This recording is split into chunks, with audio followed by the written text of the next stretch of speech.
ত্রিস্তর পঞ্চায়েত নির্বাচনকে কেন্দ্র করে ত্রিপুরায় ইতিমধ্যেই ৭১% আসনে জয়লাভ করেছে শাসক দল বিজেপি। বাকি ২৯% আসনে নির্বাচন অনুষ্ঠিত হবে। এর মধ্যে কংগ্রেস ত্রিস্তর পঞ্চায়েত নির্বাচনে ইতিমধ্যে প্রার্থী দিয়েছে।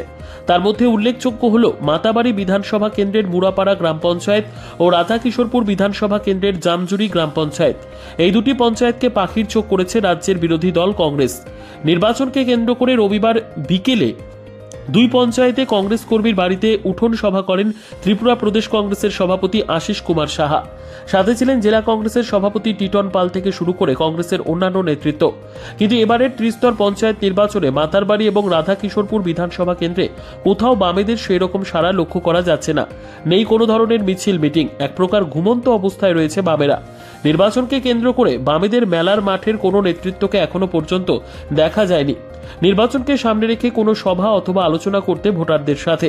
যেভাবে কংগ্রেস ভোটকে সামনে রেখে জনসংযোগ বাড়িয়ে চলেছে শাসকের বিধানসভা কেন্দ্রগুলিতে, যাতে করে চিন্তা যেমন রয়েছে বিজেপির মধ্যে, তেমনি বামেদের চিন্তা বাড়াচ্ছে ধীরে ধীরে।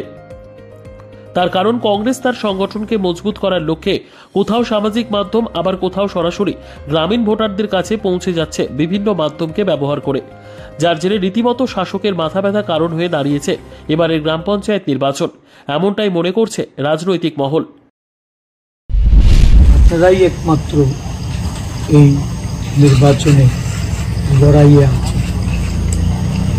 এটা যেমন আপনাদেরকে ধন্যবাদ জানানো, আপনাদেরকে প্রদেশ কংগ্রেস আপনাদের এই সাহসিকতার জন্য সাধুবাদ জানাই। সাথে সাথে যতক্ষণ না অবধি আমরা এই যে আপনাদের ত্যাগ তিতিক লড়াইয়ের যে অঙ্গীকার, এই অঙ্গীকারটুকুকে আমরা সম্পূর্ণরূপে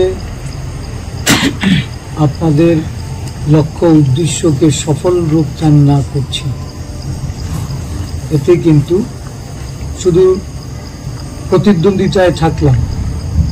সাধারণ মানুষ তারা ভোটাধিকার প্রয়োগ করবেন এবং এই ভোটাধিকার প্রয়োগের মাধ্যমে যারাই আপনারা নির্বাচিত হবেন তাদের এটা সুনিশ্চিত করাই আমাদের কাছে এখন সবচেয়ে বড় চ্যালেঞ্জ।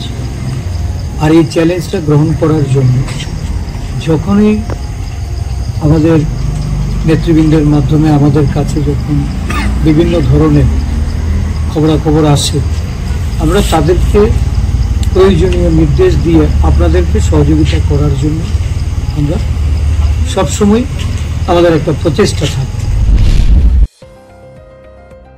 নিজস্ব প্রতিনিধির রিপোর্ট, দুরন্ত টিভি।